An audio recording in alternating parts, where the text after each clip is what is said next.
C'est aussi le lieu pour moi donc de parler de gouvernance. La gouvernance a longtemps piétiné.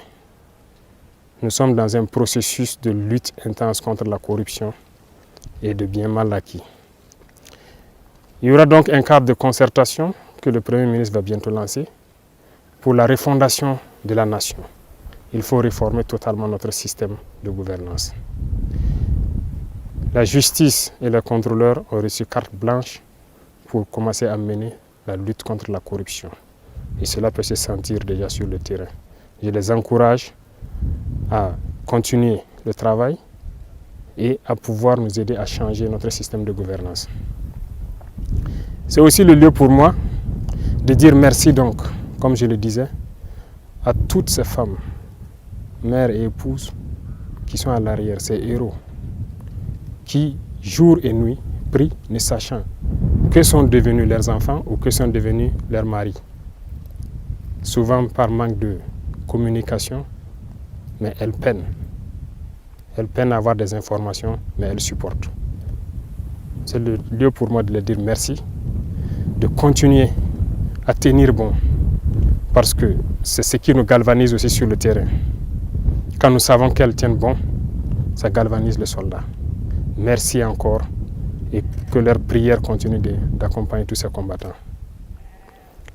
Je ne saurais donc terminer mes propos sans dire que dans cette lutte, qu'il se soit du côté de l'administration ou dans le volet militaire, nous avons opté pour une modernisation, une digitalisation donc des institutions, ce qui va nous permettre de lutter beaucoup contre la corruption et de pouvoir donc dématérialiser beaucoup d'aspects de nos vies.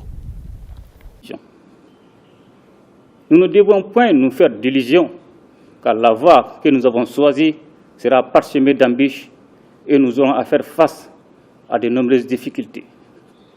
Certaines d'entre elles seront réelles, car inhérentes à la complexité des questions à gérer, mais beaucoup d'autres seront l'œuvre de ceux qui ne veulent pas que nous recouvrions notre indépendance totale.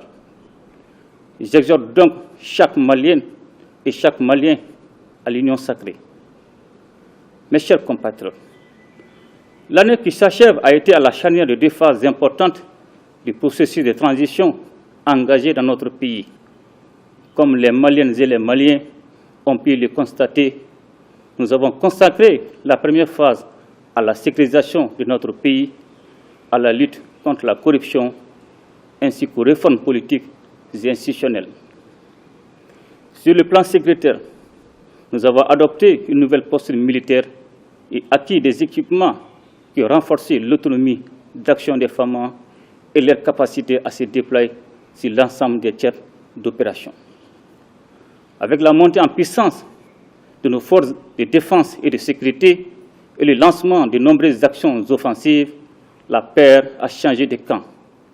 Les groupes terroristes en sont réduits à des actes désespérés, des poses d'engins explosifs au passage des militaires et des paisibles citoyens.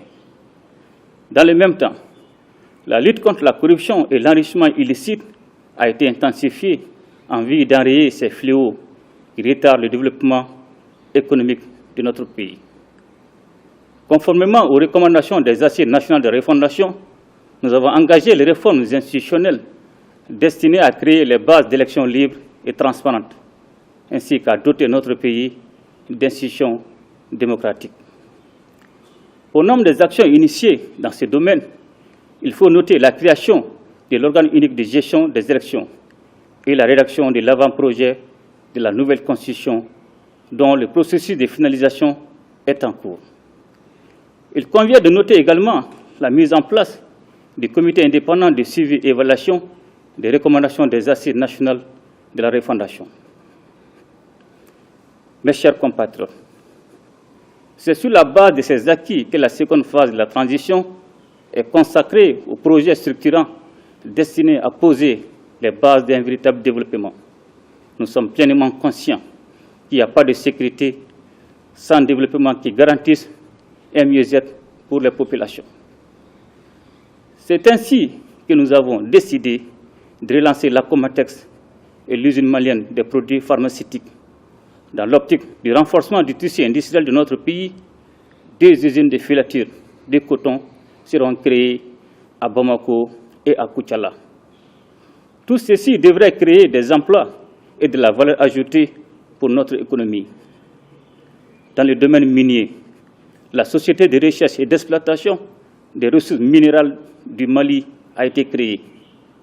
Par ces faits, nous ambitionnons de mettre les ressources minérales au service du développement exclusif de notre pays. Il faut noter aussi la relance du secteur ferroviaire. Le gouvernement est engagé sur plusieurs fronts en vue de la satisfaction des besoins fondamentaux des Maliens. Le projet de création du complexe hospitalier de 4e référence, qui s'ajoute à l'hôpital militaire de même niveau, participe de cet esprit. Aujourd'hui, plus que jamais, nous devons rester unis et engagés pour les grands chantiers de développement.